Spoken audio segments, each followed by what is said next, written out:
আসসালামু আলাইকুম। দর্শক, আমাদের প্রধান উপদেষ্টা আন্তর্জাতিক বিভিন্ন গণমাধ্যমে যখন বিভিন্ন সাক্ষাৎকার দিচ্ছেন, তার কোনো কোনো অংশ দেশের মধ্যে তুমুল আলোচনা এবং একই সঙ্গে সমালোচনারও জন্ম দিচ্ছে, বিতর্কের সৃষ্টি হচ্ছে। দেশের মধ্যে গণমাধ্যমগুলোর মধ্যে তিনি সাক্ষাৎকার দিলেন প্রথম আলোকে এবং সর্বশেষ পর্যায়ে একটি সাক্ষাৎকার দিয়েছেন দৈনিক বণিক বার্তাকে। তাদের এই সাক্ষাৎকারটি মঙ্গলবারই একটা ভিডিও প্রকাশ করা হয়েছে এ সম্পর্কে এবং পত্রিকায় ইন ডিটেলে এসেছে, প্রকাশ করা হয়েছে। এবং আমার ধারণা এই সাক্ষাৎকারের অংশবিশেষ নিয়েও একটা তুমুল আলোচনা সমালোচনা জন্ম হবে এবং বিতর্কের সৃষ্টি হবে কোথাও কোথাও। যেমন আমার চোখে কয়েকটি ক্ষেত্রে একটু অন্যরকম মনে হয়েছে, একটু অসংলগ্ন মনে হয়েছে। সেগুলো আপনাদের সামনে একটু বলবো। এই সাক্ষাৎকারের মধ্যে আল জাজিরার কাছে তিনি যে সাক্ষাৎকারটি দিয়েছিলেন এবং যে এই বিষয়ে তুমুল আলোচনা চলছে গত 2 দিন ধরে, 4 বছর মেয়াদ হবে কিনা বর্তমান সরকারের, সেটির উত্তর তিনি দিয়েছেন। উপদেষ্টা পরিষদের সদস্যরা নাকি অর্থ কষ্টে রয়েছেন, তারা সংসদ ধর্ম ফেলে দেশ সেবায় নিয়োজিত হয়েছেন এই দায়িত্ব নিয়ে। অর্থ কষ্টে কেমন রয়েছেন আমি সেই ব্যাখ্যাটি একটু দেব। তারা কত বেতন ভাতা পান, কেন তারা এই কথা বলছেন, এবং পাশাপাশি সংস্কার এবং দ্রব্যমূল্য মূল্যস্ফীতি নিয়ে নানান প্রসঙ্গ এসেছে। আমি একটু ছোট্ট করে আপনাদের সামনে বলি। প্রথমেই একটু বলি যে যে সংস্কার কমিশনগুলো গঠিত হয়েছে প্রায় 14টি, এইগুলো যে যথাসময়ের মধ্যে তাদের সুপারিশমূলক প্রতিবেদন সরকারের কাছে জমা দিতে পারবে না, এটি আমি অনেক আগেই বলে রেখেছি। এবং এগুলো দিয়ে টাইম পাস করা একটি টালবাহানা কিনা সরকারের, সে বিষয়েও এর মধ্যে অনেকের জায়গা, অনেকের স্থান থেকে বিতর্ক উঠেছে।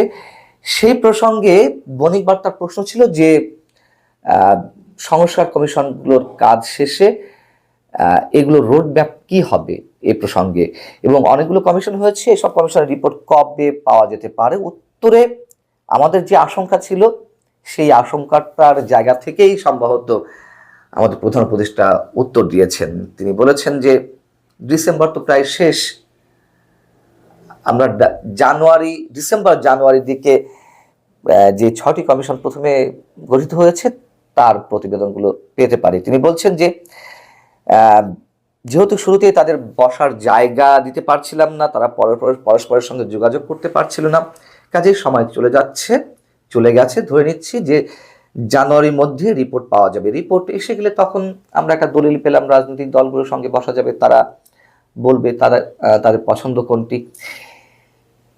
মোটামুটি পরিষ্কার যে সংস্কার কমিশনগুলো নির্দিষ্ট মেয়াদে রিপোর্টগুলো দিতে পারছে না।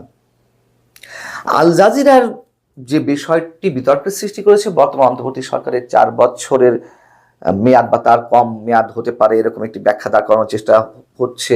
আমি নিজেও বলেছি এ প্রসঙ্গে, প্রধান উপদেষ্টা সে প্রসঙ্গে কথা বলেছেন। প্রশ্নের পরিপ্রেক্ষিতে তিনি বলছেন যে আসলে বিষয়টি ছিল সংবিধান সংশোধন এবং পরবর্তী রাজনৈতিক সরকারের মেয়াদ কতটা হবে। যেহেতু বর্তমানে সংবিধানে নির্বাচিত সরকারগুলোর মেয়াদ 5 বছর করা রয়েছে, এটি অনেকে আপত্তি রয়েছে, কমিয়ে আনার কথা বলা হচ্ছে, সেহেতু সংবিধানে সম্ভবত সংস্কারের মাধ্যমে এটি 4 বছর করা হতে পারে। তো তারপরে আল জাজিরার পক্ষ থেকে প্রশ্ন করা হলো যে আপনারা কি 4 বছর থাকবেন? তখন তিনি বলেছেন যে না, এর চেয়ে কম, অনেক কম। এই অনেক কমটাই নাকি চলে এসেছে 4 বছরের জায়গায়। এবং সেই জায়গা থেকে বণিক বার্তার পক্ষ থেকে প্রশ্ন ছিল, তাহলে কি আল জাজিরা আপনার বক্তব্য ভুলভাবে উপস্থাপন করেছেন? তিনি বলছেন না, আল জাজিরা ঠিকভাবে উপস্থাপন করেছে, তবে আমাদের কোনো কোনো গণমাধ্যম এটি তারাও ঠিকভাবে প্রকাশ করেছে, আবার কেউ কেউ একটু অন্যভাবে, অনেকে কাগজে 4 বছর লাগাবে বা বর্তমান সরকার মেয়াদ 4 বছর হবে এমনটা বলার চেষ্টা করেছে। আসলে ঠিক না কেন? তিনি আল জাজিরা রিপোর্টটিকে ভুল বলেননি। আসলে আল জাজিরাও বা কি বলতে চেয়েছে বা কি বলেছে, সেখানে বলা রয়েছে asked if the interim government could stay for 4 years. Yunus said, I didn't say that I will be for 4 years. I am saying this is the term that maximum one can go. But that's not our intention. Our intention to get it done as quickly as possible. তিনি তো বলেছেন যে না, 4 বছর হবে না, 4 বছরের কম হতে পারে, তবে আমাদের টার্গেট যত কম সময়ের মধ্যে হতে পারে। এই টার্গেট কম সময়ের মধ্যে হওয়া এটা তো প্রথম থেকে বলে আসছে, কিন্তু নির্দিষ্ট কোনো সংজ্ঞা তো আমরা পাইনি। এবং প্রধান উপদেষ্টা দপ্তর থেকে একটি ব্যাখ্যা দেওয়ার চেষ্টা করা হয়েছে যে ভুলভাবে উপস্থাপন করা হয়েছে বা অনুবাদে ভুল করা হয়েছে। এর অনুবাদ আসলে কি দাঁড়াতে পারে আমাদের একটু বুঝিয়ে বলুন তো কেউ। কিন্তু বলেই দিয়েছেন যে এটি 4 বছরের কম হতে পারে, 3 বছরের কম তা তো বলেননি। আর সে পুরোনো কথাই বলছিলেন যে যত দ্রুত সম্ভব নির্বাচন। যাই হোক, তার কাছে এই প্রশ্নের উত্তরে আর যা পাওয়া গেল, তিনি বলছেন যে আরে 4 বছর ওদের তো ধরে বেঁধে রাখতে পারবেন না। আমি আমাদের প্রধান উপদেষ্টার বক্তব্যটুকু অন্যান্য উপদেষ্টা সম্পর্কে যা বলেছেন সেটুকু একটু হুবহু তুলে ধরছি। তিনি বলছেন যে আরে 4 বছর ওদের তো ধরে বেঁধে রাখতে পারবেন না, যাদের নিয়ে আমাদের কাজ করতে হয় উপদেষ্টা মণ্ডলী, তারাই বলবে আজই আমাদের ছেড়ে দিন, আমি কি করে চলবো, এই বেতনে আমার ছেলের বেতন দিতে পারছি না, যত তাড়াতাড়ি পারেন নির্বাচন দিয়ে দিন, আমরা চলে যাই। কাজেই আমাদের উদ্দেশ্য হলো যে তাড়াতাড়ি চলে যাওয়া। আমরা 4 বছর বললে তো লোক এখনই বের হয়ে চলে যাবে। মানে উপদেষ্টা পরিষদের সদস্যরা এতদিন থাকতে চান না, তারা অর্থ কষ্ট রয়েছেন, তাদের ছেলে মেয়ের বেতন দেওয়া সম্ভব হচ্ছে না, তাদের নিজ নিজ যে কাজগুলো ছিল সেখান থেকে তারা আরো বেশি অর্থ পেতেন। আচ্ছা, একজন উপদেষ্টার বা একজন প্রধান উপদেষ্টার বেতন কত আমাদের সবার জানা আছে?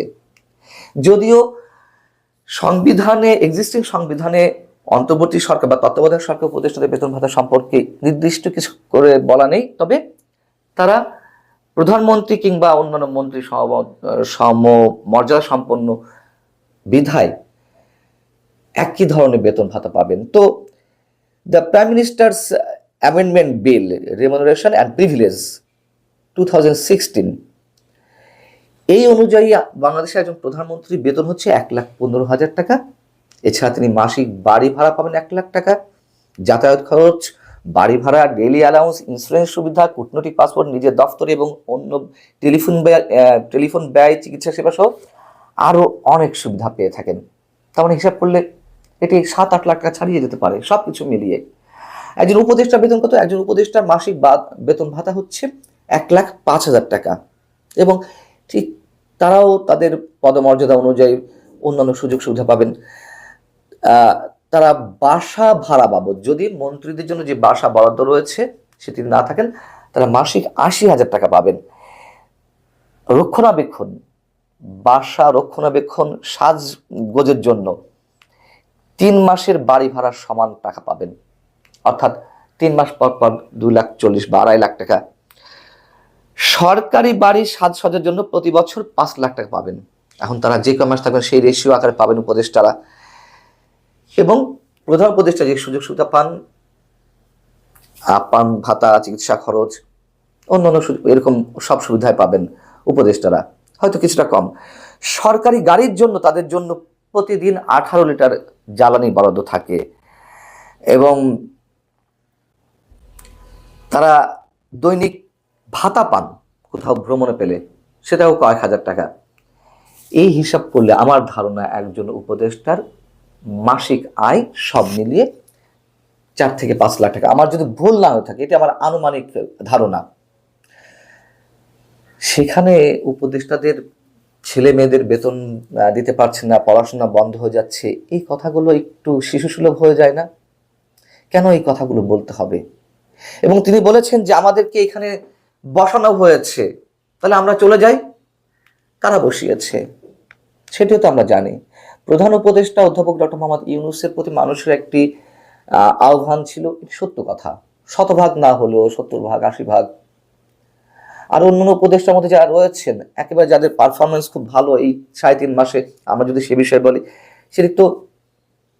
সেটি তো মাত্র হাতে গোনা 2-3 জনের।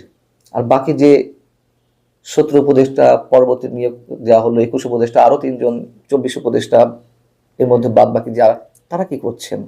তাদেরকে তো জনগণ চায়নি বা জনগণের মতামত ভিত্তিতে দেওয়া হয়নি। এবং সমন্বয়করা বলেছেন, এটা জানিয়েছেন, গণমাধ্যমে এসেছে যে অন্যান্য উপদেষ্টাদের নিজের পছন্দ মতো নিয়োগ দিয়েছেন প্রধান উপদেষ্টা।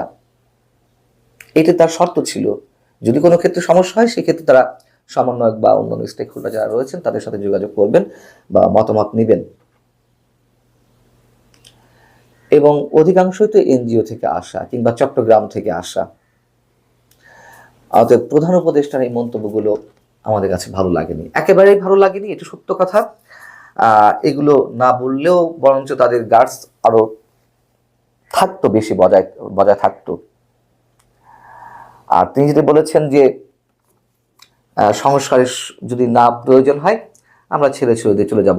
প্রশ্নটি হচ্ছে যে সংস্কার তো মানুষ চাচ্ছে, অত্যাবশ্যকীয় যে বিষয়গুলোতে সংস্কার করে নির্বাচন সম্ভব সেইগুলো, কিন্তু 3.5 মাসের মাথাও আপনারা নির্দিষ্ট করে এখনো কিছু বলতে পারলেন না। মানুষের সন্দেহ তো সৃষ্টি হবেই, বিতর্কের মুখে তো পড়তে হবেই। সবকিছু মানুষের কাঁধে দায় চাপিয়ে দিলে তো চলবে না। আল্লাহ হাফিজ, ভালো থাকুন সবাই।